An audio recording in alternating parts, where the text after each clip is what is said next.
Muy buenas tardes, hermanos, seamos todos bienvenidos a este culto vespertino. Agradecemos primeramente a nuestro Dios, a nuestro Padre Celestial, que haya puesto esta necesidad en particular de escuchar su palabra en esta tarde, hermanos. Vamos a ponerlo en oración primeramente. Amadísimo Padre Celestial, gracias, Señor, te damos en esta hora, Señor, primeramente porque tú nos das la vida. Gracias, Señor, porque has puesto en nuestro corazón la necesidad de estar escuchando de tu palabra en esta tarde. Te pido que hables a través de nuestra hermana que nos compartirá el mensaje en esta tarde, Señor, que abras nuestra mente, que guardes esta enseñanza en nuestro corazón, Señor, para que el día de mañana podamos ser testimonio tuyo. Todo esto, Señor, te lo pido y te lo agradezco en el bendito nombre de tu Hijo amado, Cristo Jesús. Amén. Muy bien, hermanos, pues vamos a buscar en nuestra Biblia, en el libro de Gálatas, en el capítulo 4, y vamos a leer los versículos del número 4 al número 7. La palabra de nuestro Dios dice así: Pero cuando vino el cumplimiento del tiempo, Dios envió a su Hijo, nacido de mujer y nacido bajo la ley, para que redimiese a los que estaban bajo la ley, a fin de que recibiésemos la adopción de hijos. Y por cuanto sois hijos, Dios envió a vuestros corazones el Espíritu de su Hijo, el cual clama: Abba, Padre. Así que ya no eres esclavo, sino hijo. Y si hijo, también heredero de Dios por medio de Cristo. Esta es la palabra de Dios. Amén. Buenas tardes, hermanos. Damos gracias a Dios por la oportunidad que tengo de exponer este tema del día de hoy. Miren, el tema es salvación por herencia. Vamos a verlo en Gálatas 4, del 1 al 7, y vamos a poder entender, hermanos, cuál es esa herencia y si realmente estamos convencidos de nuestra salvación. Para iniciar, yo quiero que oremos. Vamos a orar para que Dios sea el que nos guíe y podamos aprender más de su palabra. Gracias te damos, Padre Santo, porque tú eres bueno con nosotros, Señor, y porque, Padre, podemos ver tu amor, tu gracia, Señor, a través de la salvación por medio de nuestro Señor Jesucristo. Gracias, Padre, porque podemos entender y estar confiados, Señor, que tú hiciste la obra en nuestra vida, Padre. Gracias, Señor, y en esta hora queremos poner en tus manos, Señor, estas palabras, esta meditación de tu palabra, Señor, y estos recursos que también hemos utilizado para poder entender tu palabra. Gracias te doy por todo en el nombre de Cristo Jesús. Amén. Muy bien, hermanos, voy a iniciar con 3 preguntas. Yo quiero preguntarles a ustedes: ¿están seguros de ser salvos? ¿Están seguros de esa salvación? ¿Cómo viven esa salvación? Muy bien, a través de este pasaje que yo les había comentado, Gálatas 4, del 1 al 7, vamos a entender y vamos a poder contestar estas preguntas. Yo sé que tal vez ustedes tengan exactamente la respuesta para ellas, ¿verdad? Pero si no, vamos a estudiar a través de la Biblia cómo nosotros podemos responder a estas preguntas. Muy bien, Gálatas 4, del 1 al 7. Es la lectura que acabamos de escuchar y vamos a leer solamente, vamos a iniciar leyendo los 3 primeros versículos. Dice la palabra de Dios: Pero también digo, entre tanto que el heredero es niño, en nada difiere del esclavo, aunque es señor de todo, sino que está bajo tutores y cuidadores hasta el tiempo señalado por el Padre. Así también nosotros, cuando éramos niños, estábamos en esclavitud bajo los rudimentos del mundo. El punto número 1 que vamos a tratar es preparados para una herencia. ¿Cómo es que vamos a estar preparados para recibir esta herencia? Miren, aquí nos hacen una analogía de un niño y de un esclavo. En el tiempo de Pablo, cuando está escribiendo esta carta, el niño, aunque pertenecía a una familia acomodada, a una familia especial, el padre de familia adquiría un esclavo para que cuidara a esos niños o a ese niño en específico. Aunque en ese momento el niño era cuidado por un esclavo, él pertenecía a esa familia, iba a heredar lo que correspondía como niño, pero en ese momento no.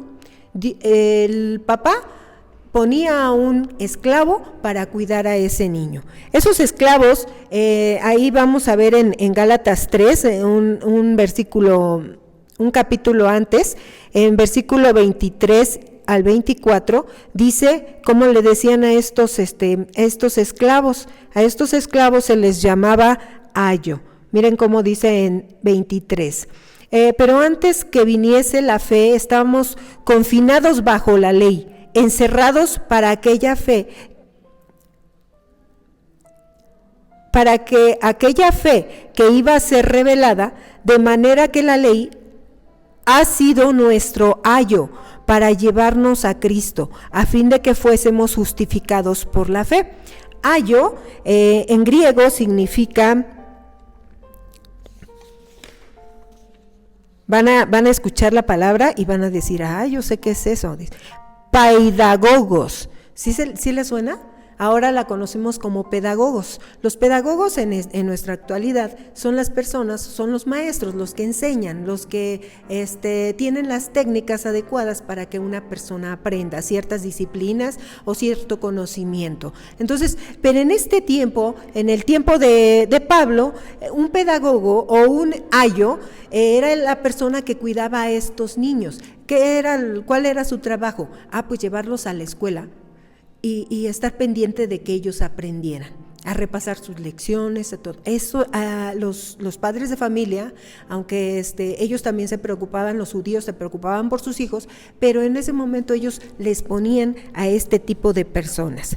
¿Para qué? Para que los llevaran a cabo. Dice aquí en Gálatas 3:23 que la ley es nuestro ayo.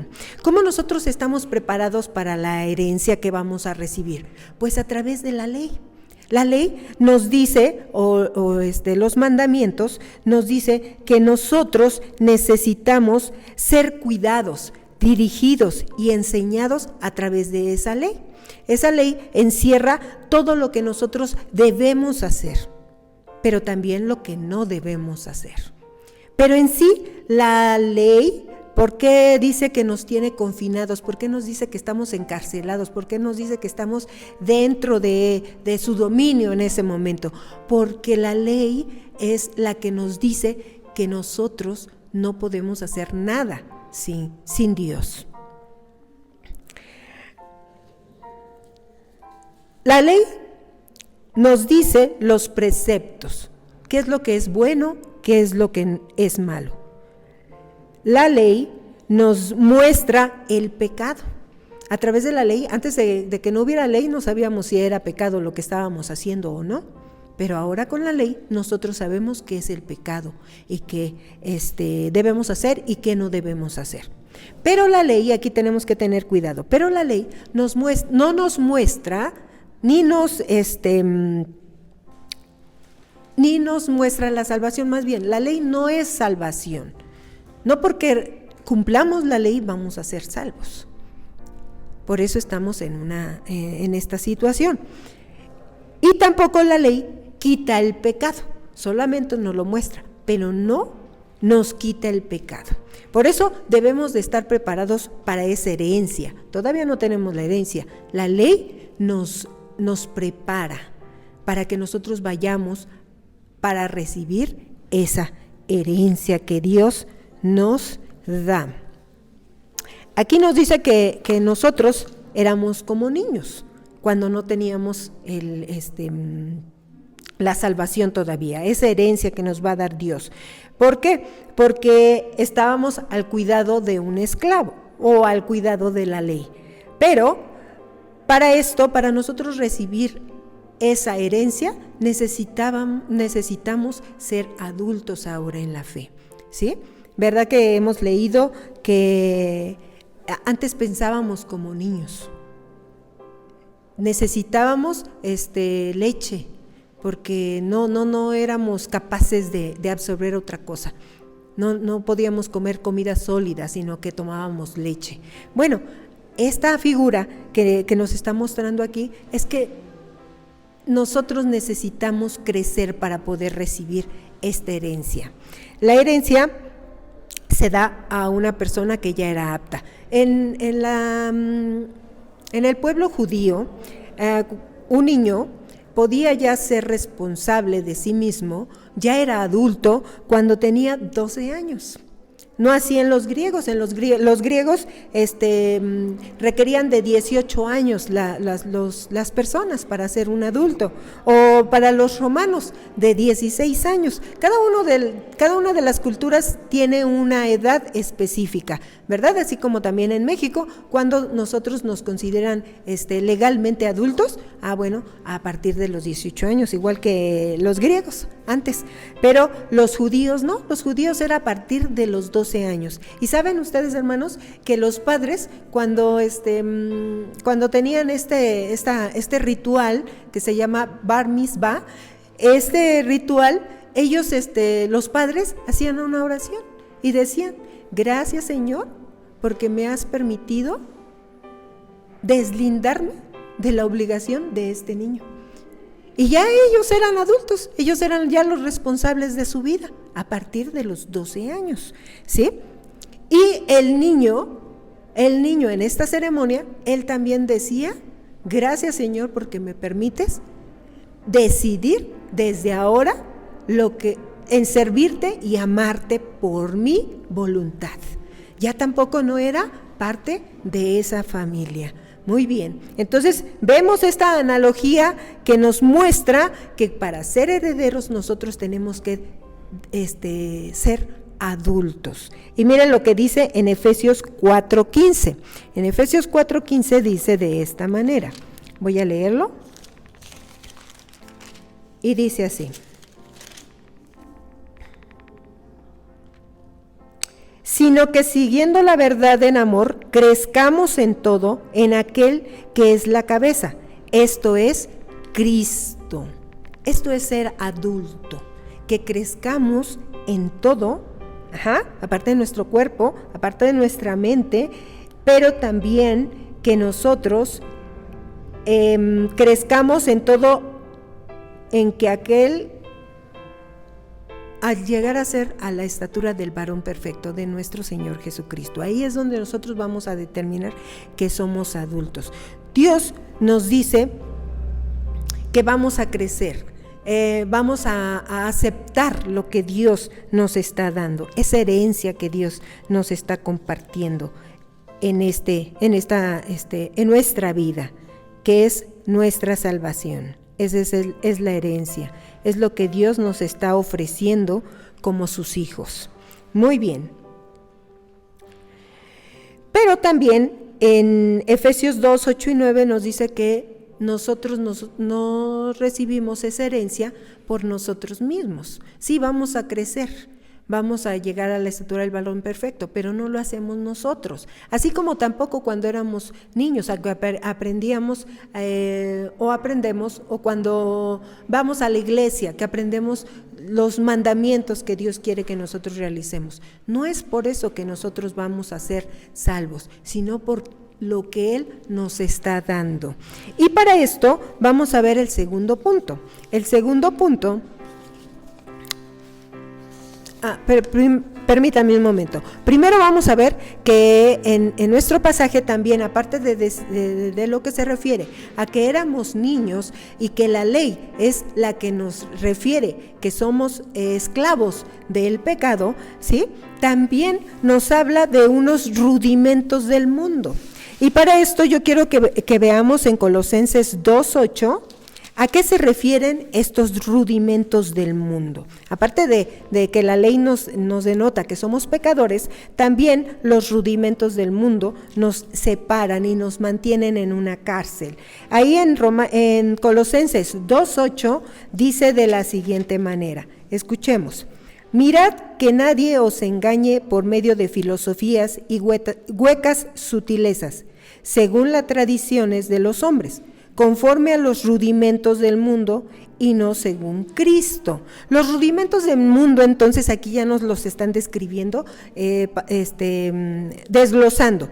Son, primero, las filosofías, el humanismo. ¿Qué nos separa del amor de Dios? ¿Qué nos separa de nuestra salvación, de vivir esta salvación? Pues las filosofías humanistas, ¿verdad? estamos rodeadas de ellas.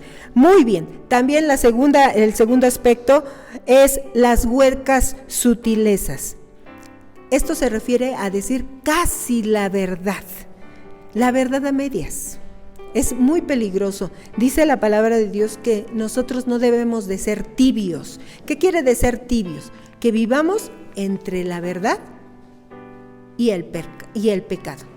Dios dice que nos vomitará de su boca si nosotros vivimos de esa manera. Todo esto nos mantiene esclavos. No podemos vivir, no podemos heredar esa salvación. ¿Por qué? Porque nos mantiene esclavos. Tanto la ley, como les comento, ¿por qué? Porque es la que nos denota qué es pecado y qué no es. Y que por ella nosotros no podemos ser salvos. Es nada más la que nos dice qué es, pero no nos puede salvar. Y la segunda son los rudimentos del mundo, estas filosofías, esto del vivir a medias, las tradiciones de hombres que son la religiosidad. También esto nos separa de recibir esa herencia como tal, ¿sí? No es porque vengamos a la iglesia, no es porque leamos la Biblia, no es porque ofrendemos, no es por eso, porque eso es parte de la religiosidad. Bueno, entonces nosotros sabemos que la vida eterna es por medio de la gracia de Dios. Esa salvación que Dios nos da es por gracia, no es ni por la ley, no es ni por nuestros comportamientos, ni por nuestras obras. Muy bien, el segundo aspecto que vamos a ver va a ser la fuente de la herencia. Ahora sí vamos a entrar por qué nosotros debemos estar tan convencidos de nuestra salvación, porque no depende de nosotros, sino porque es por la fuente de esta herencia. ¿Quién es la fuente de esta herencia? Miren, dice ahí en el pasaje que estamos viendo, Gálatas 4, vamos a leer los versículos 5 y 6. Dice, pero cuando vino el cumplimiento del tiempo, Dios envió a su Hijo, nacido de mujer y nacido bajo la ley, para que redimiese a los que estaban bajo la ley, a fin de que recibiésemos la adopción de hijos. ¿Quién es entonces la fuente de esta herencia? Es Cristo mismo. ¿Y quién es? Y Cristo, miren cómo aquí notamos dos características o dos cualidades de nuestro Dios, que es nacido de mujer. Desde el principio, Dios había prometido la solución. Por eso es bien hermoso saber que nosotros somos elegidos antes de la fundación del mundo. Dios ya tenía un plan específico para nuestra vida. ¿Cuál era este plan? Salvarnos, que seamos hijos de Él, que seamos adoptados hijos de Él, pero con toda con todo lo que conlleva ser un hijo de Dios. Muy bien, entonces Dios provee a su Hijo el único pago que podía ser aceptado por el pecado del mundo. Era nacido de mujer, de simiente de mujer según la promesa. Desde Génesis lo vemos, también lo vemos que a Abraham se lo había dicho, que él era que de la simiente iba a nacer el Salvador, ¿sí? Entonces, y esto se lo dijo a Abraham 430 años antes de Moisés. ¿Qué quiere decir? Antes de la ley.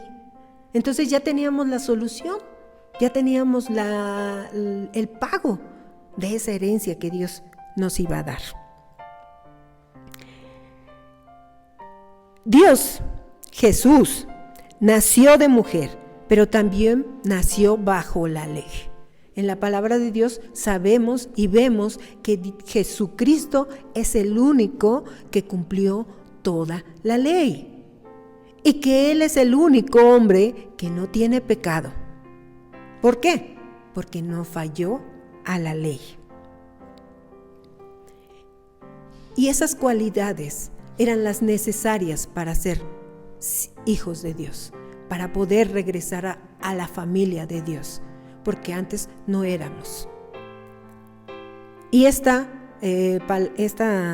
situación, esta condición que había cumplido Jesús, haber nacido de mujer y vivir como un hombre y vivir también bajo la ley y cumplirla, también nos dio la redención. Ahora yo quiero que veamos qué es redención o qué es redimir. Miren, en el Nuevo Testamento hay 2 palabras para esto. Dice lutrosis, que significa liberación mediante el pago de un rescate.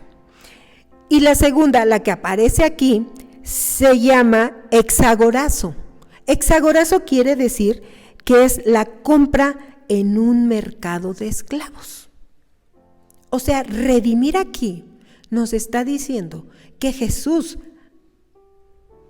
nos compró en un mercado de esclavos. Hermanos, por eso nuestra salvación es tan valiosa. Nuestra herencia es tan valiosa. ¿Por qué? Porque Dios lo pagó por un gran precio. Él pagó con su vida el rescate de nosotros mismos. Es bien hermoso saber que nuestro Dios es el que pagó, porque Él es la ofrenda perfecta, Él es el cordero perfecto para esta acción. Por nosotros no, la ley tampoco, aunque nosotros quisiéramos y aunque la ley es para nuestro beneficio, no podemos cumplirla. Pero aquí Él nos redimió, dice, para que redimiese a los que estaban bajo la ley. También nos libera de esto, hermanos. No solamente del pecado, sino también de la ley, de esta forma de vivir religiosamente. Hay el que si yo voy al templo, hay el que si yo ofrendo, hay el que si yo participo. No es por eso que nosotros tenemos la salvación, sino por la muerte de Jesucristo en la cruz. Pero miren, aparte de haber pagado por nosotros, en ese tiempo, cuando ibas a un mercado de esclavos, tú comprabas el esclavo para una actividad específica, ¿no? Ya les decía que al principio, pues jefes de familia compraban esclavos, ¿para qué? Para que cuidaran a sus hijos, para que los enseñaran o para que estuvieran dentro de la educación de sus hijos. Pero también esclavos para trabajar, también había esclavos para ir al campo, también había esclavos para que les ayudaran en otras cosas. Pero miren, Jesús pagó por nosotros como esclavos de este mundo, de estos rudimentos del mundo y de esta ley, para que fuéramos herederos, hijos, adoptados como hijos. Miren lo que es ser adoptado aquí en la Biblia. Dice que es el ser adoptado es que Dios toma más bien que la persona que es adoptada es ahora legalmente hijo de la otra persona, el que está adoptando. Ahora Dios nos adoptó y nos ha dado la legalidad de ser sus hijos. ¿Qué quiere decir esto? Bueno, pues ahora vamos a tener los derechos y las obligaciones como un hijo de Dios.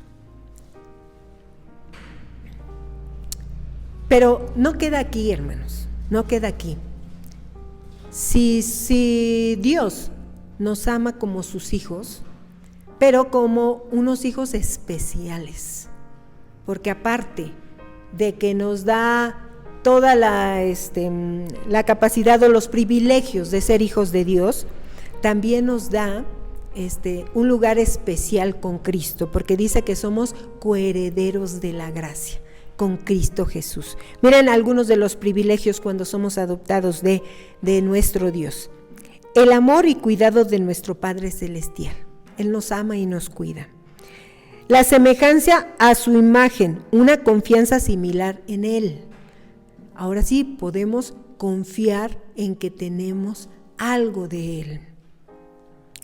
Libre acceso a Él en todo tiempo. ¿Cuándo nosotros nos podemos acercar a Dios? En todo tiempo, porque somos sus hijos, porque nos ama. También nos da el testimonio del Espíritu Santo por el cual clamamos Abba Padre. Esta palabra de Abba Padre, esta palabra la utilizaban los niños precisamente para referirse a su papá, con tanto amor, así como nosotros ahora decimos papito, ¿sí? Ya no padre, porque padre nos denotaba algo de autoridad y respeto, sí, pero algo de lejanía. Pero cuando nosotros decimos a nuestro papá papito, no es nada de alejarnos de él, ¿verdad? Sino al contrario, de llegar a su regazo y estar confiados de que él nos escucha. Y esta adopción nos da esa capacidad. Cuán hermosa es su palabra cuando nosotros la entendemos, hermanos. Dios confirma nuestra herencia con esto. Dice en los últimos 2 versículos: y por cuanto sois hijos, Dios envió a vuestro corazón el espíritu de su Hijo, el cual clama, Abba Padre. Así que ya no eres esclavo, sino hijo, y si hijo, también heredero de Dios por medio de Cristo. La confirmación de la herencia. ¿Cuál es la confirmación de la herencia? El Espíritu Santo. Vamos a ver en Efesios 1. En Efesios 1 les voy a leer qué es lo que dice acerca del Espíritu como sello de esta herencia. Porque miren, cuando se hereda algo, pues debe de quedar todo estipulado en un documento.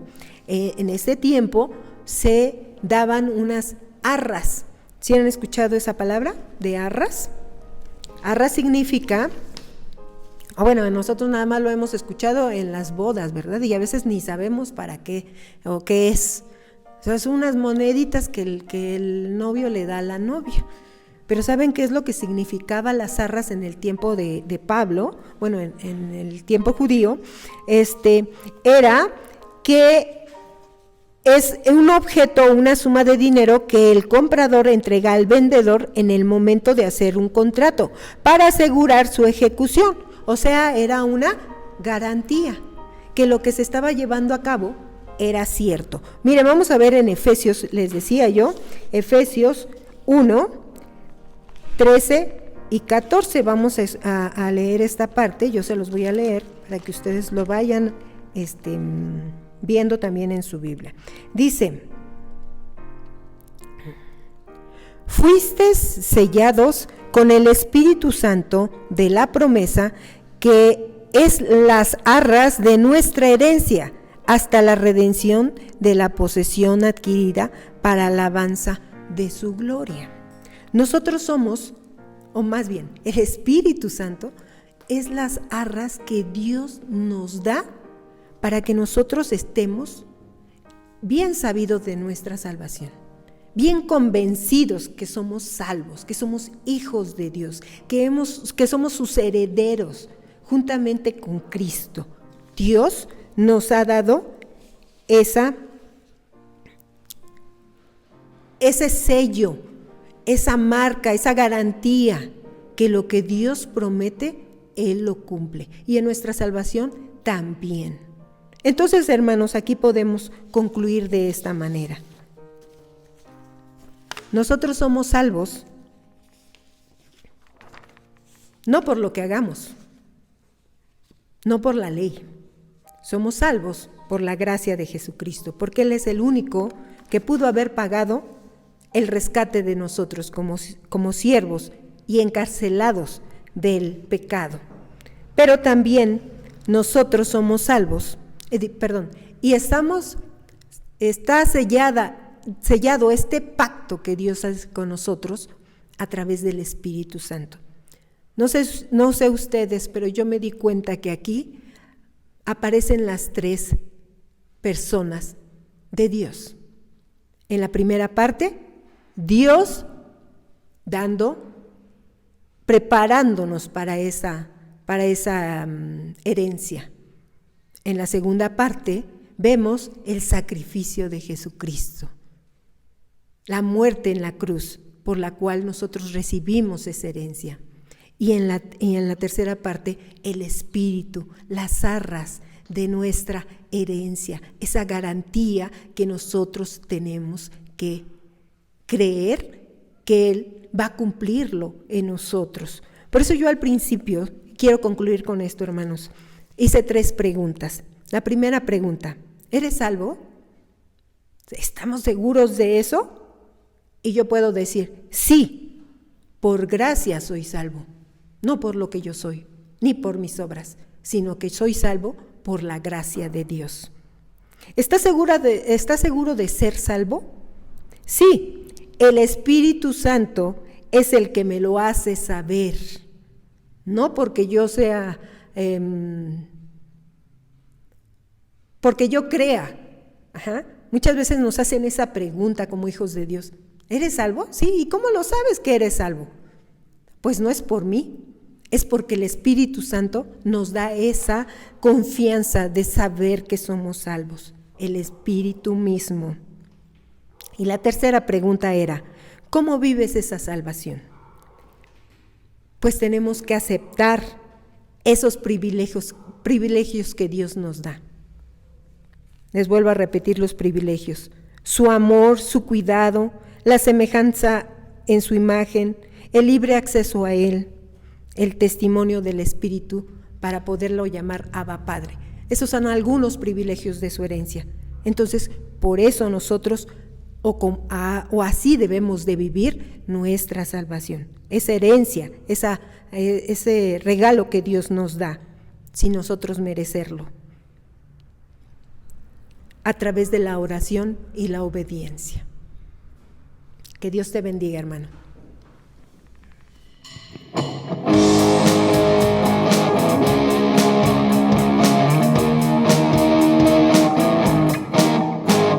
Suenen dulces himnos gratos al Señor y óigase concierto universal. Desde el alto cielo baja el Salvador para beneficio del mortal. Gloria, gloria sea nuestro Dios, gloria si cantemos a una voz, y el cantar de gloria que se oye en Belén sea nuestro cántico también. Montes y collados fluya leche y miel, y abundancia esparza y solaz. Gócense los pueblos, voces de Israel, que a la tierra viene ya la paz. Gloria, gloria sea nuestro Dios, gloria si cantemos a una voz, y el cantar de gloria que se oye en Belén sea nuestro cántico también. Salte de alegría, lleno el corazón, la batida pobre humanidad. Dios se compadece viendo su aflicción y le muestra buena voluntad. Gloria, gloria sea nuestro Dios, gloria si cantemos a una voz, y el cantar de gloria que se oye en Belén sea nuestro cántico también. Lava en nuestros pechos noble gratitud hacia el que nos brinda redención, y a Jesús el Cristo que nos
Damos gracias, hermanos, por esta palabra, por este mensaje de esta tarde. Guardémoslo en el corazón y el día de mañana salgamos y prediquemos que somos hijos de nuestro Dios. En este momento, hermanos, vamos a recoger las ofrendas en casa, apartémonos en un lugar en particular para hacerlas llegar posteriormente a la casa de Dios. Oremos por estas ofrendas, hermanos. Amadísimo Padre Celestial, gracias, Señor, porque tú eres bueno con todos y cada uno de nosotros. Gracias, Señor, porque todos los días vemos tu mano poderosa en nuestra vida, Señor, porque tú provees de cada una de las necesidades, Señor, que nosotros, tus hijos, tenemos. En esta hora, Señor, te agradezco por estas ofrendas que se han levantado en tu nombre, Señor. Que estas ofrendas, Señor, sean para tu obra, Señor. Que tú des sabiduría de lo alto a quienes habrán de administrar esta ofrenda, Señor, para que tu obra, para que tu palabra, Señor, se escuche en todos los rincones de este mundo. Te lo agradezco, Señor, y te lo pido de la misma manera en el bendito nombre de tu Hijo amado Cristo Jesús. Amén. Bien, hermanos, es el momento de recibir la bendición. Les invito para que inclinen su frente y cerrando los ojos, recibamos la bendición que es de Dios. Amados hermanos, que la gracia de nuestro Señor Jesucristo, el amor de Dios, nuestro Padre Celestial, y la luz y dirección de su Santo Espíritu sea con cada uno de ustedes y con todo el pueblo de Dios, ahora y siempre. Amén. Te invitamos para que hagas un comentario, que le pongas un like y que lo compartas, y que de esta manera contribuyas para que el Evangelio sea conocido, sea escuchado, sea visto ahora en todas las redes. Que Dios te bendiga.